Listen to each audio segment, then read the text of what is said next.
Hello viewers, welcome to our channel. నేను మీ చరణ్ పరిమి. ముంబైకి చెందిన ఒక హీరోయిన్ తెలుగు సినిమాల్లో కూడా ఆవిడ నటించింది.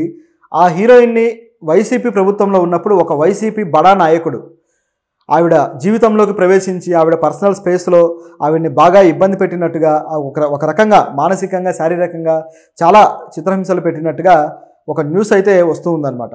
సో ఆ నాయకుడు ఎవరు, ఆ హీరోయిన్ ఎవరు, ఏం జరిగింది వాళ్ళ మధ్యలో, సో ఆ హీరోయిన్ జీవితాన్ని ఎందుకు ఆయన ఒక దాదాపు నాశనం చేసేంత పని ఎందుకు చేశాడు అనేది మనం ఒకసారి గమనించి చూడాలి.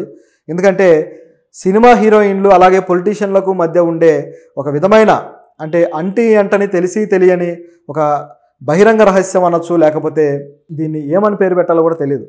ఎందుకంటే అటువంటిది జరుగుతూ ఉంది చాలా కాలంగా ఈ పొలిటీషియన్ సర్కిల్లో. తెలంగాణలో కూడా బాగా వైరల్ అయింది, మనం చూసాము. ఆ ఫోన్ ట్యాపింగ్లు కావచ్చు, అలాగే రకుల్ ప్రీత్ సింగ్ ఆ ఫోన్ ట్యాప్ చేశారని, సో కేటీఆర్ ఆవిడతోటి ఒక రిలేషన్లోకి వెళ్ళారని రకరకాల వార్తలు అయితే వచ్చాయి. అలాగే వాళ్ళ వ్యక్తిగత గోప్యతని మనం పాటించాల్సిన అవసరం ఉంటుంది కాబట్టి కొన్ని విషయాలు మీడియాలో కూడా బయటికి తీసుకురాలేదు. అలాగే మనం కూడా అదే పాటిస్తాం. అయితే ఇక్కడ చూస్తే ఈ కేసులో అన్యాయానికి గురైందే ఆ మహిళ కాబట్టి, సో ఆ మహిళ గురించి మనం కొన్ని విషయాలు అయితే మాట్లాడాలి. ఎందుకంటే ఆవిడ ఏ విధంగా అన్యాయానికి గురైంది, ఆవిడకి సొల్యూషన్ ఎవరు ఇవ్వాలి అనేది మనం ఇప్పుడు చర్చిస్తే కనీసం అది వైరల్ అవుతుంది. ఆ వ్యక్తి ఎవరనేది బయటికి రావడానికి ఛాన్స్ ఉంటుంది, ఆయన మీద యాక్షన్ తీసుకోవడానికి కూడా అవకాశం ఉంటుంది. ఎందుకంటే బడా బడా తలకాయలు ఇలాంటి పెద్ద వ్యక్తులు సామాన్యుల మీద, సినిమా హీరోయినే కావచ్చు, ఆవిడకి పెద్ద అధికారాలు ఏమి ఉండవు కదా, సో సామాన్యుల మీద తమ జులుము, తమ అధికారం ప్రదర్శించేసి వాళ్ళకి నచ్చినట్లుగా వాళ్ళతోటి ప్రవర్తించి చివరికి వాళ్ళని అన్యాయంగా ఇది చేస్తే అడిగే వాళ్ళు ఉండరు. చివరికి వాళ్ళు కేసులు పెట్టాలన్నా సరే వీళ్ళ అధికారాలు చూసి భయపడతారు.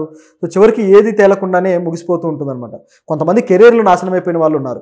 ఈవిడ కూడా ఇట్లా ఈ నాయకుడు ఇబ్బంది పెట్టడంతో ఇక్కడ నుంచి ముంబై మళ్ళీ షిఫ్ట్ అయిపోయి అక్కడ ఉంటే బలవంతంగా ఆవిడ మీద కేసు పెట్టి ఆవిడ జీవితాన్ని నాశనం చేయడానికి ప్రయత్నించారు. సో ఆవిడ పేరు వచ్చేసి ఆశా జెట్వానీ.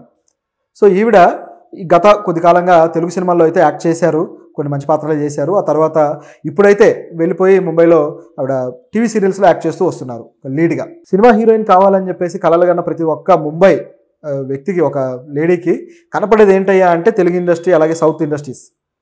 సో సౌత్ వచ్చేసి ఇక్కడ హీరోయిన్లుగా వెలిగి ఆ తర్వాత హిందీలో కూడా క్రేజ్ తెచ్చుకోవడానికి అటువైపు వెళ్ళి ప్రయత్నం చేస్తూ ఉంటారు. అనేక మంది హీరోయిన్లు ఇదే విధంగా ఉంటారు. ఈ ప్రాసెస్లో భాగంగా ఆవిడ కూడా ఇక్కడికి రావడం జరిగింది.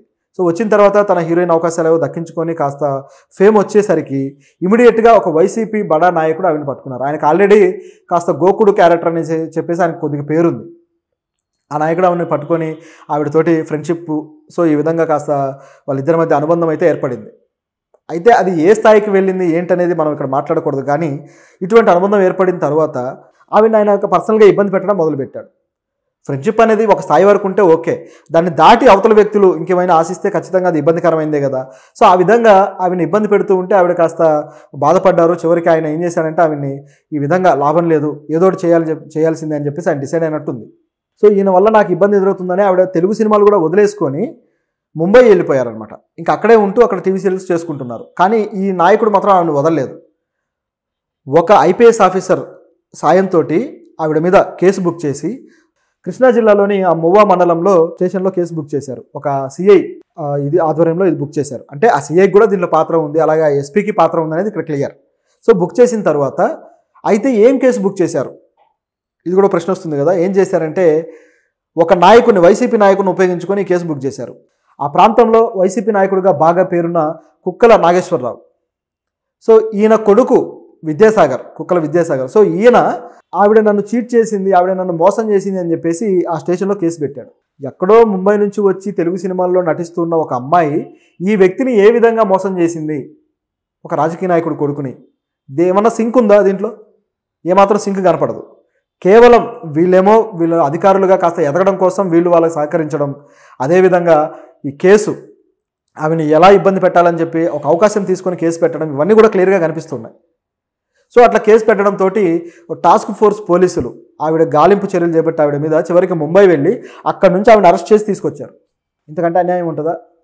తీసుకొచ్చి ఇక్కడ ఆవిడ్ని స్టేషన్లో పెట్టి కొద్దిగా హింస పెట్టడము, ఆవిడ పరువు మర్యాదలు మంటగలపడము, ఆవిడ తల్లిదండ్రులను కూడా వాళ్ళు వేధించడము, ఇన్ని జరిగాయన్నమాట ఆవిడ విషయంలో.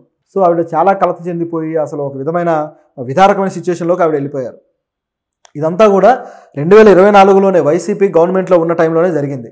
అంటే ఇంకా 2 నెలల్లో 3 నెలల్లో వైసీపీ ఇక దిగిపోతుంది అనే టైంలో.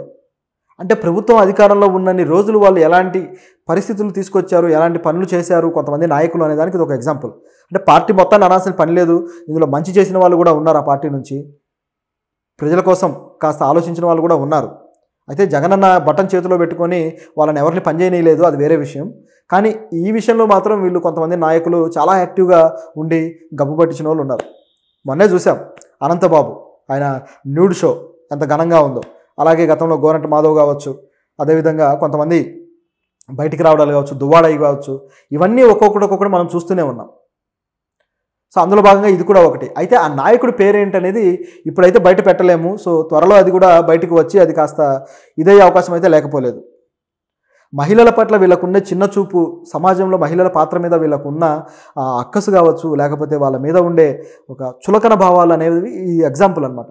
మామూలుగానే అధికారులు అనేవాళ్ళు, ఈ పదవుల్లో ఉండేవాళ్ళు సామాన్యుల మీద చులకన భావాలతో ఉంటారు.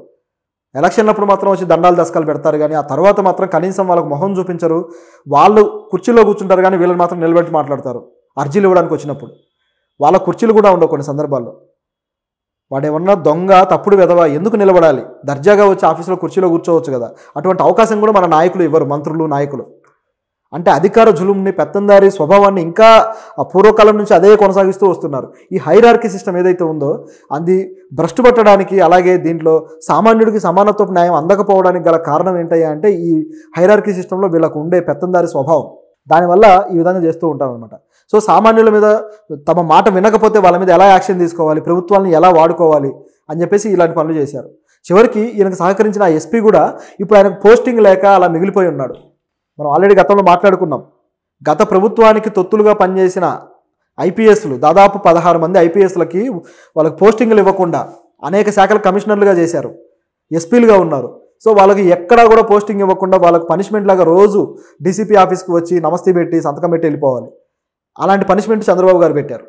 అయితే వాళ్ళ అధికారాలను ఈ ప్రభుత్వం చక్కగా వాడుకుంటే ఇంకా బాగుంటుంది అనుకోండి. ఎందుకంటే తెలివి, శక్తి సామర్థ్యాలు, అనుభవం అన్నీ ఉన్న వాళ్ళు అలా నిరర్ధకంగా పడి ఉండకూడదు.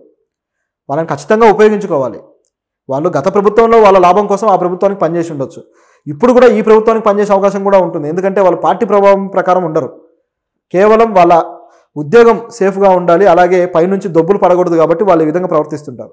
అయితే వీళ్ళకి నైతిక విలువలు నేర్పాలనుకున్నప్పుడు నైతికంగా వీళ్ళకి ఏం చేస్తే బాగుంటుందో అది చేయాలి. ఇప్పుడు ఇది పనిష్మెంట్ లాగా ఇచ్చేసి ఆ తర్వాత మీరు మాకు అనుకూలంగా పనిచేయండి అంటే అయిపోయిందా? అప్పుడు కూడా అది కూడా తప్పే కదా. గత ప్రభుత్వం ఏ విధంగా వాళ్ళని ఉపయోగించుకుందో అది ఎలాగైతే తప్పవుతుందో అదేవిధంగా ఇప్పటి ప్రభుత్వం వీళ్ళందరినీ ఉపయోగించుకొని స్వలాభాలకు వాడుకున్న అది తప్పే. రెండింటినీ మనం తప్పు పట్టాల్సిందే. సో వీళ్ళకి కావాల్సింది నైతిక ప్రవర్తన, అలాగే రాజ్యాంగ ప్రకారం వ్యవస్థలు ఏ విధంగా పనిచేయాలనే దానికి ఒక నిబంధన ఉంది కదా. సో ఆ నిబంధన ప్రకారం వీళ్ళని పనిచేయించుకోవాలి అంతే. సో ఈ విధంగా పనిష్మెంట్ ఇవ్వడంతో ఈ వ్యక్తి, ఈ ఎస్పీ ఎవరైతే ఉన్నారో ఆయన పోస్టింగ్ లేకుండా ఖాళీగా ఉన్నారు. సో ఇది ఇందులో జరిగిన విషయం. సో ఆవిడ చివరికి ఎలాగో బయటపడి ముంబై అయితే వెళ్ళిపోవడం జరిగింది. సో కొత్త ప్రభుత్వం వచ్చిన తర్వాత ఈ మాత్రం వెసులుబాటు అయితే ఆవిడకు దొరికింది. సో ఆవిడ కుటుంబ సభ్యులు మాత్రం, ఆవిడ తల్లిదండ్రులు చాలా వేదన పడ్డారు దీని విషయంలో. సో ఈ నాయకుడు ఎవరనేది త్వరలో బయటకు వస్తుంది.